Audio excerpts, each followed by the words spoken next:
Hey, what's going on, guys? The Horror Man back with my brief review of M3GAN.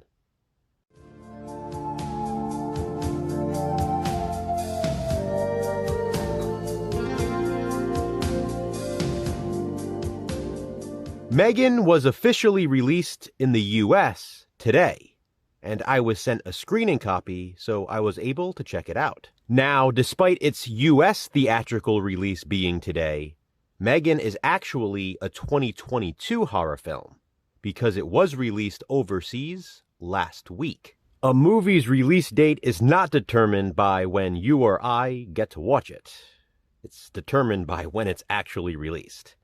And M3GAN premiered in 2022. But anyway, on with my thoughts. I won't get into too many specifics here because I don't want to spoil it for those of you who will be seeing it in theaters. Basic synopsis though, M3GAN follows a young girl named Katie who goes to live with her Aunt Gemma after her parents are killed in an accident. Katie's Aunt Gemma is a toy developer focusing on artificial intelligence. Her latest invention is a high-tech doll known as M3GAN. That stands for Model 3 Generative Android, M3GAN for short. Gemma, completely unaware on how to be a parent, uses Katie to develop a relationship with the M3GAN prototype. The android doll links up with Katie, assuring they'll be friends to the end. Yes, that's pretty much what this is. A sort of ripoff of the Child's Play remake. That's not to say that M3GAN doesn't do its own thing. It tries.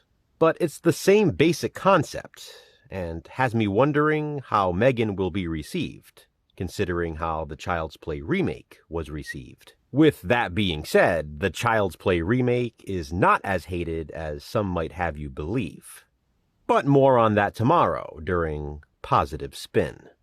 As the bond between M3GAN and Katie gets stronger, M3GAN starts to take on a life of her own. The movie forces us to question our dependence and trust on artificial intelligence. Chances are I'll be giving a more in-depth review of this later on when the Blu-ray is released. Speaking of which, according to the director, there is a director's cut of M3GAN, because originally it was going to be rated R, containing more blood and more gore. Once the trailer went viral, though, and became popular with the teenage audience, production decided it should be rated PG-13. Edits were made, and now M3GAN is what it is. A PG-13 high-tech slasher film. My point is, I really hope we get that director's cut on the Blu-ray. Until then, though, here are my thoughts based on this first watch of M3GAN. I enjoyed it. First and foremost, I did. Although I wasn't blown away by it. If I'm being honest, based on this one watch, I do prefer the Child's Play remake. And I'm comparing them because there are a lot of similarities shared between the two. Again, I'm curious to see how audiences will respond. Will M3GAN be overrated compared to Child's Play, or will it be overhated? I have a feeling it'll be the former. This has gotten a lot of buzz. It also already has a 6.5 out of 10 rating on IMDb. It's still early though, but we'll see if that rises or falls. The M3GAN doll looks really good, and it helps that it was an actress or actresses playing the role. The movement of the doll is very realistic compared to other movies of the type. I also really like the face of the M3GAN doll. I'm also not sure how I feel about the singing M3GAN does.